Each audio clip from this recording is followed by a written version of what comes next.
A growing political crisis, rising unemployment, and an economy struggling to emerge from the longest recession in its recent history. Tough challenges that are facing Italy today. As Italians woke up on Tuesday to face a hike in the sales tax, another grim figure greeted them. The number of people out of work once again rose. Worst affected are its youth. The number of younger people out of work rose to just over 40%, the first time that it has done so in the past 70 years. And many here are angry that it is the political system that is letting everybody down. Politicians care only about their own business. Maybe they live on Mars and not on this Earth. They do not realize what is going on around them, and that's why there's this drama.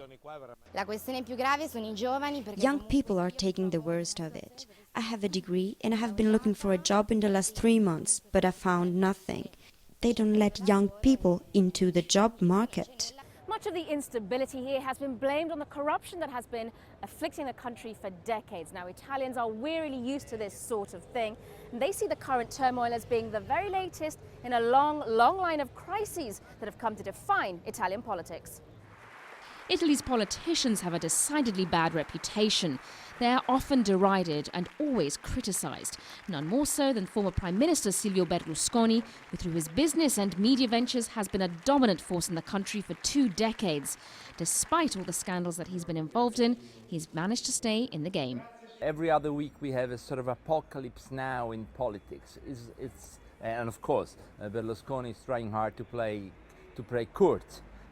That he doesn't want to give up. When you have that, either you take a sort of philosophical, artistic approach, or you just, you start crying. We don't want to cry. But even in his power base, Milan, people feel it's time for him to retire from public life, especially since his decision to pull his party's ministers from the cabinet provoked another round of uncertainty. As Prime Minister Enrico Letta faces a vote of confidence in Parliament on Wednesday, the pressure is on to resolve the current malaise as soon as possible. Italy's political problems have been affecting its economy. But even if Mr. Letta wins approval, the question remains, will its political caste be able to control a situation that could see Italy sliding out of control once again?